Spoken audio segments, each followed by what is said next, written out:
to congratulate the, the main companies which are responsible for this evening's get together and addressing some key issues which are affecting the companies worldwide.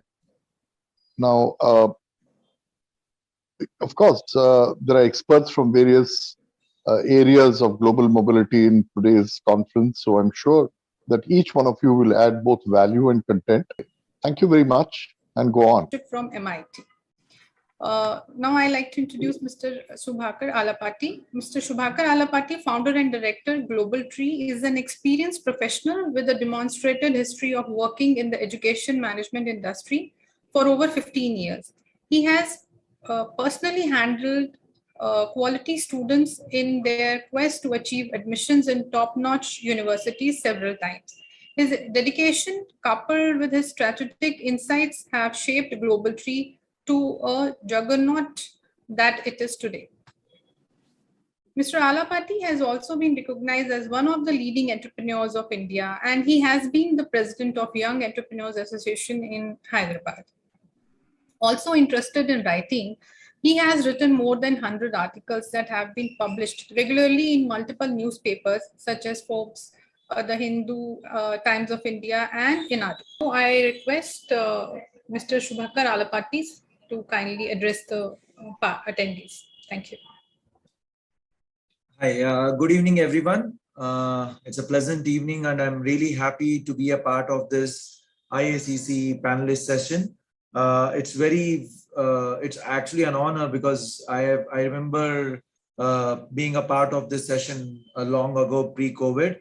And thank you very much, IACC, and my fellow panelists, Ganesh, Nirupama, Ms. Sharmila, and Dia. Good evening to you as well, and all the attendees who are a part of the session. Prerna, can we have the presentation, please?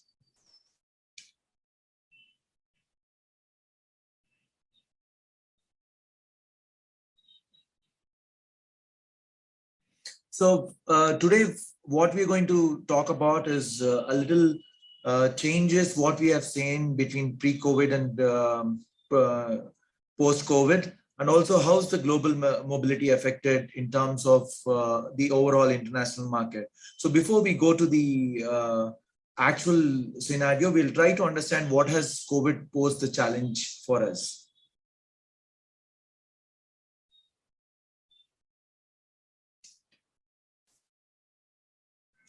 So when the outbreak of COVID-19 happened in the world, the whole world was at a very crucial time of international migration. Just prior to March of 2020, all the countries, whether it be USA, Canada, Australia, they were recording the highest number of migration numbers across the globe. Around this time, I think 2020 was supposed to be a bigger year than 2019. That's what was expected from almost all the countries. And this COVID-19 has really created the all around the world and around the consulates. The COVID-19 outbreak had disruption all over the world, whether it be the universities, whether it be consulates, and everything had to come to a grinding halt, and including the business travel or the tourism, whatever. So travel across the globe came to a grinding halt. And even though things have gotten better in the last few months, even now the visas or the travel is not back to pre-COVID levels. And the restrictions were very different. Some countries were welcoming, some countries were having restrictions, some countries who had a zero tolerance policy. So we really didn't have an idea how to go about it. So the first few months was more like we were waiting and wanting to see what was going to happen. And as it went by and when things started moving better and the second wave came in, I think there was a complete confusion and chaos. And I hope that, we don't have to see such kind of a situation again. And I think one of the other area where there was a real big challenge, I think, was the students. The number of students who were going abroad went very, very low, and also they had to defer their plans. So first we will look at Canada. How was the pre-COVID levels, and then how did it come to post-COVID? So when you look at the pre-COVID levels, the non-essential visitor visas were being processed and we were able to get slots very frequently. But post-COVID, until very recently, the non-essential visitor visas were completely suspended. No applications were being processed and students were, the visitors were not allowed until last year. And whereas generally the student visa files under SDS category would have got a decision in less than 30 days, now it is taking 90 days, and we even have cases where students are not able to get a result after 6 months. And we have something called SDS and non-SDS category, but in the non-SDS category is generally the category where you take where it takes a little longer time and where the student has not paid the fees and in advance. It used to take a longer time, and right now with the non-SDS category, we really don't have an idea where exactly it is headed. It's taking more than 6 months, as I said. And particularly for immigration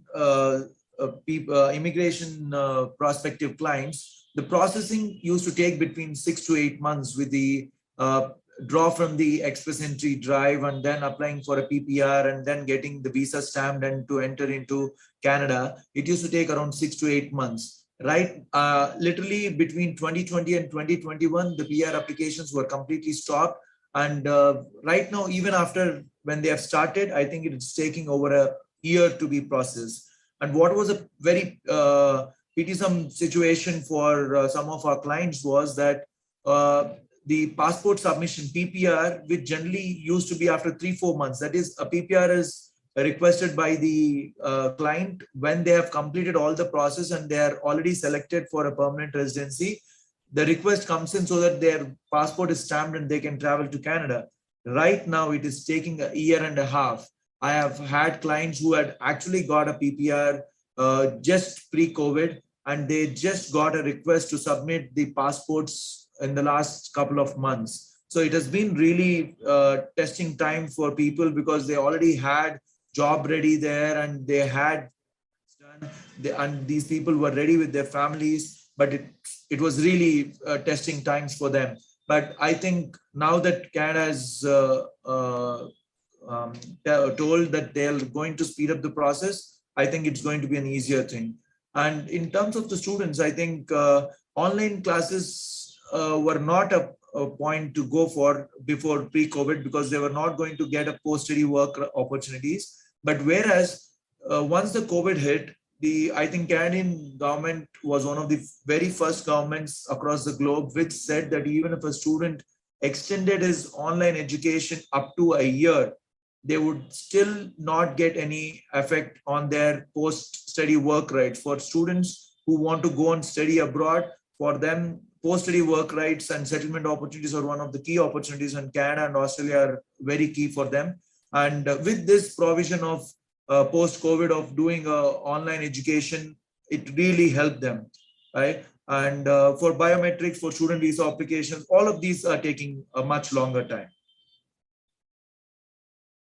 So if we see the graph, in the last decade or so, or maybe actually in 20 years, before COVID hit across the globe, there was a continuous growth in the number of students who were going to Canada to study, where it started just above 1 lakh in 2000, went up to 600,000 students wanting to entering into Canada to study abroad. So it was the first time in over 20 years that the Canadian education saw a 7% decrease of the number of international students coming into Canada.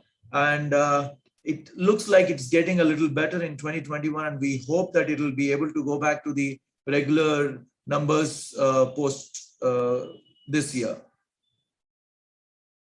If you're talking about USA, I think one of the very regular calls I receive from friends and family is, can you help us in getting a visa slot? Whether it be a visitor, whether it be a tourist, whether it be a business, whether it be a H1, whether it be a student. Generally, pre-COVID, if we had to look for a visa slot for a student or anyone, it would have taken 15 to 45 days a max to find a slot. Right now, for the students, it's taking anywhere between 2 to 3 months. And if you're talking about a tourist or a business visa, B1, B2s, it looks like it's taking forever. I have had a lot of people asking for me, and we are really helpless because the US Embassy is really not opening up slots for people to come and take it up. And I hope the visa session, the student visa session is going to get over in the next month or so, and we might have these slots opening up. And as my friend Ganesh Valmiki told, that we are expecting the new consulate facility to come up in Hyderabad, so there'll be more and more opportunity. Another challenge during the COVID and post-COVID has been that the embassy is not working in full capacities, and the employees who left to the US have not come back completely. So that is, and during the pandemic, it went down as low as 20%, currently it's around 50% or more. Once we have a full strength, I think the visa slots will not be a challenge. And the processing time for the H-1B visas generally is high. It takes around a couple of months. Sometimes in very rare cases where they're asking for some documentation would have taken longer. But right now, post-COVID, it has actually helped a little bit in bringing down the processing time because of the review system of H-1B. It has come a little lower, but again, getting the slot is a little challenging. Hope that once the slots become regular, I think it will be very easy for them to come on for these things. And in terms of students who have gone to the US, one challenge they have faced after post-COVID is that finding the on-campus jobs. Before COVID, people used to have a lot of advantage of having on-campus jobs because of the campus being abundant with students and people and a lot of activity. With people going for remote classes and all those things, one challenge students are facing is finding a job, but I think it should not be a on-campus job, which should not be a problem anymore. And one thing I've always observed is there has always been, right from the beginning, the greatest of interest for students to go and study abroad for US. Of all the countries we deal, I think US has got the highest interest for students wanting to go abroad. It has not come down for sure as a study destination, but the numbers have really come down drastically because of the travel restrictions and because of people fearing that what would happen if they travel, particularly around the 2020 and earlier part of 21, because USA was the country with highest number of active COVID-19 cases. But I hope that will never, that we don't see that as a point of concern right now, as we see more and more students going for the USA for studies now.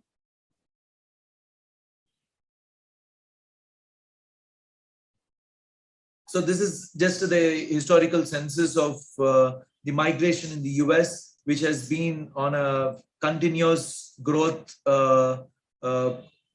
numbers until 2019. As you see, there has always been a minimum of thousands of number of moving into the US year on year. I think one interesting thing what has happened for India is that the United Kingdom has been, I think, very, very friendly in the COVID times. UK is the most popular destination after the US, and I think UK was UK is the first country which opened the doors for the Indian students or the visitors to come and study there or visit there before any other country did. And I think the UK has been a savior for a lot of students who wanted to study abroad, as US was not clear until September, end of August or September, about letting Indian students come in. And as my other panelists said, the hybrid education or online education has been never an area of interest for students from India. So UK took the advantage of it, and post-Brexit, it was in real need of students, as a lot of students from Europe were getting lower. So UK became the top destination for international students in 2020. And they came up post-Brexit and just before COVID happening. UK had the biggest advantage of introducing the post-study work rights of up to 2 years for every student. And UK has been a popular destination for students, as it generally needs just a 1 year to finish their masters and 3 years to finish in bachelor's, unlike in many other countries where master requires 2 years and 4 years for bachelor's. They were very flexible in terms of extending the validity of the CAS, which used to be for 6 months, which they have extended twice to make it many more months valid. One good thing what UK did, along which many countries have failed, is adding up priority and super priority visas. Pre-COVID time, just before COVID, they started this priority visas. In priority visas, the visas are processed, whether it be a student or a visitor or a business visa, within 7 working days. And in super priority, I think it's a great thing that they actually process in just 1 day. But during COVID, they were suspended for quite a few months, and now they are back to the regular procedure of getting visas of priority and super priority. And with the post-study work rights, which I've said has been very useful. And the hybrid learning also has been a good feasible option for all students, because even if they had done a semester or so during COVID time, they were still getting all the education and advantages of post-study work rights.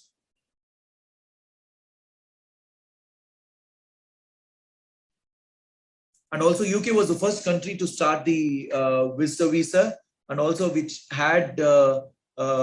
was the one who gave the options for people to come without a RT-PCR if they were fully vaccinated, and also came up with the no mask rule around the world as a first country.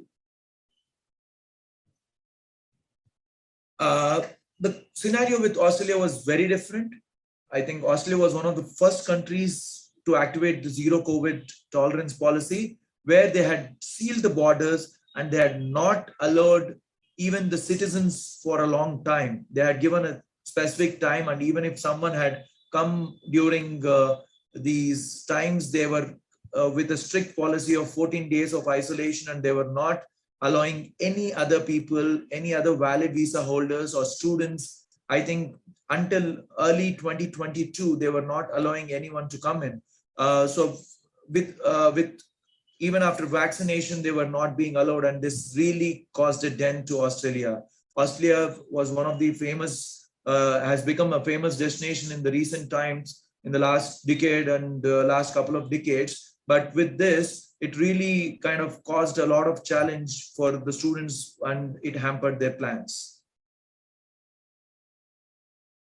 Of course, Australia is one of the countries where look for settlement. People want to go work and settle down there. So of course, there was no offline courses. But post-COVID, they allowed up to a year of hybrid session where they could study online and they could defer their programs also. The processing time for the when we look at the work permits, the processing time for work permit was 3 to 6 months, but with a complete halt in the last 1.5 years for the work permits not being done, right now it is taking a little more than 1 year for people to get the reports done.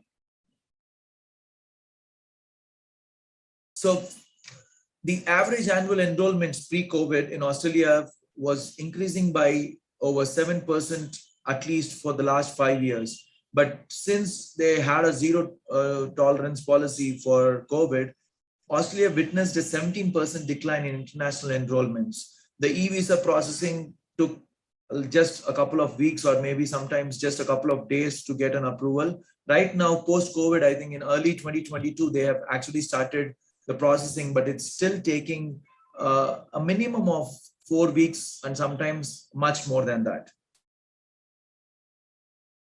So if you see again, like as I said in the beginning of my presentation, that if you see that before COVID, all these countries, they were looking at a very high growth or very large numbers or record numbers in terms of migration happening into those countries. With this challenge happening of COVID, I think almost all of them have seen a decline, and particularly Australia has seen a loss of 89,000 people migrating into Australia. That is the second lowest in the history of Australia. Yes, like other countries, Europe also had a lot of challenges in terms of allowing migrants to come in.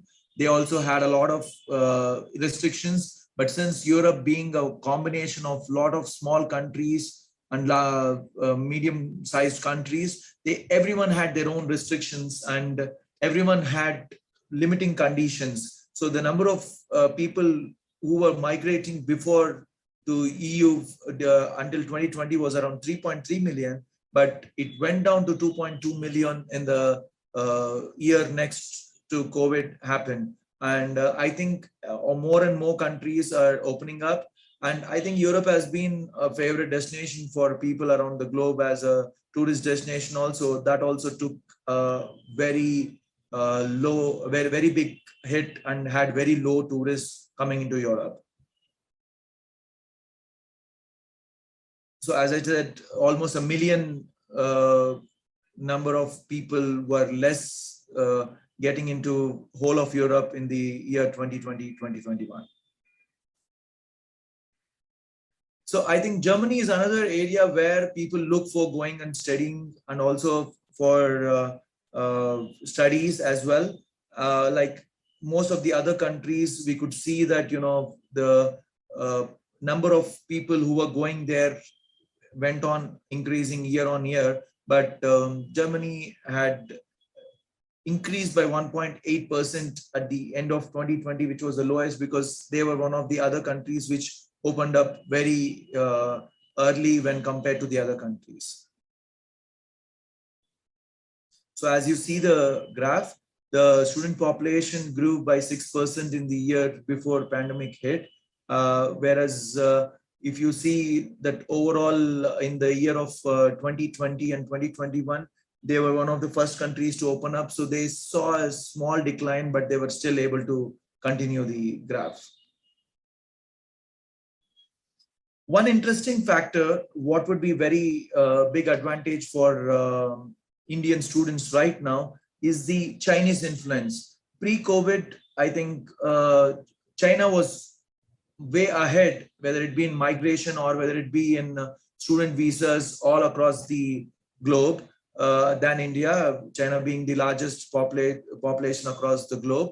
But with the COVID influence, where people have started believing or have felt that China was one of the source of COVID and being cornered, China also didn't want their students to go and study abroad. And I can say that this has been a boon in the making for the Indian students or the Indian migrants.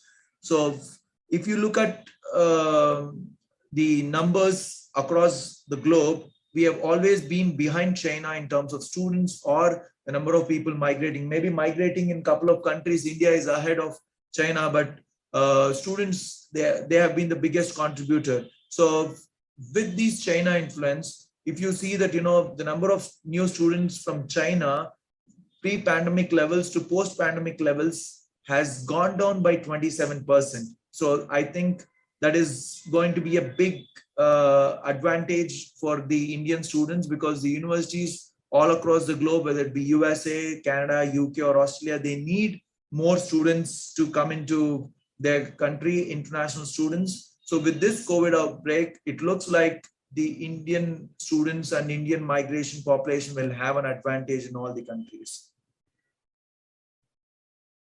If you look at the numbers, these have been the numbers pre-COVID levels. The majority of international students studying in the US, the major have been China and India, whereas China was almost double the number of India pre-COVID levels. But with the current scenario, it looks like maybe in the next couple of years, India will easily overtake China in terms of the number of Indian students going and studying abroad.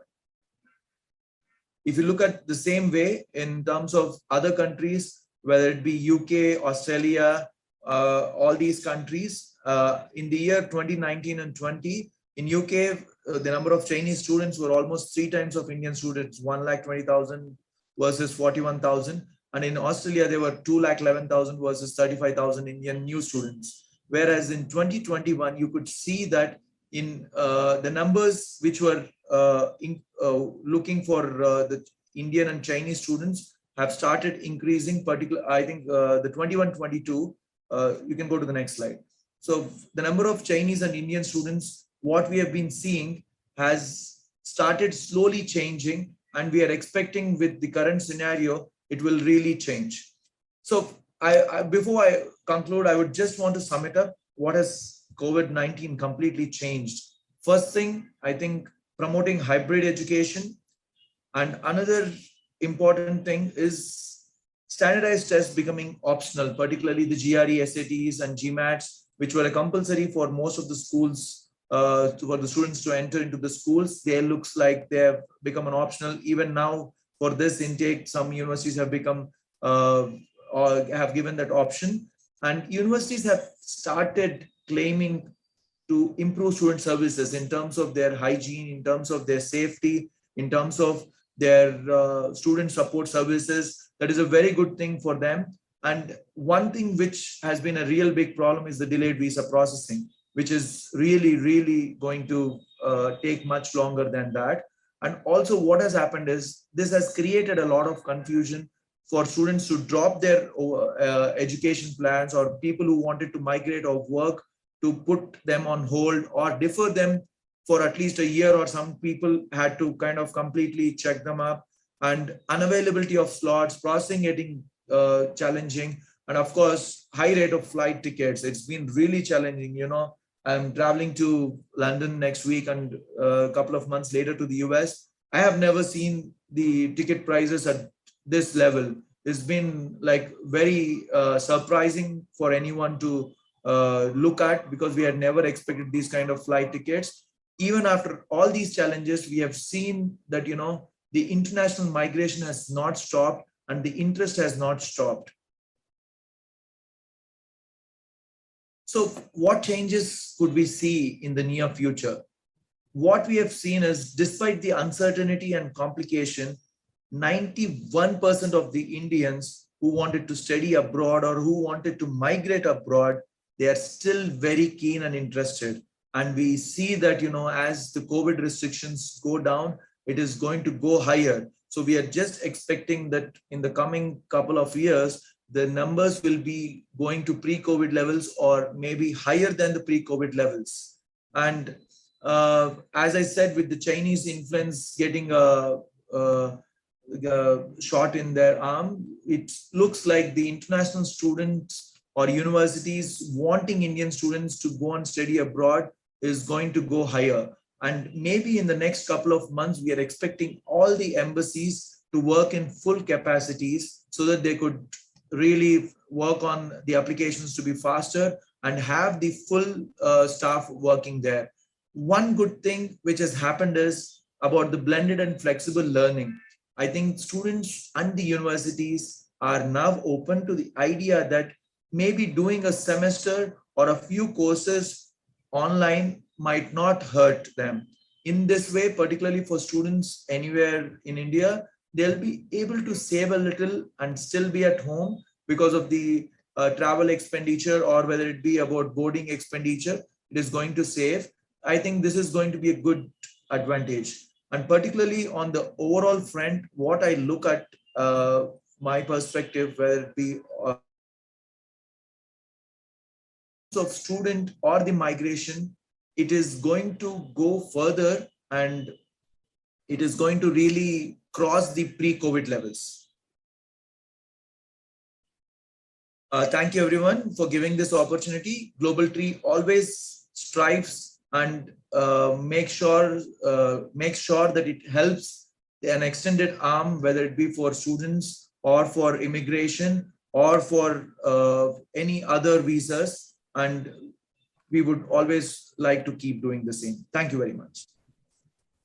Thank you, Mr. Alapati, for such an educative and informative address. Now, and thank you one and all. Thank you. Thank you. Thank you. Thanks for having us. Thank you, Shikhar. Thank you so much. Thank Thank you, Shikha. thank you so much. everyone. Thank you, Shikha. Pleasure.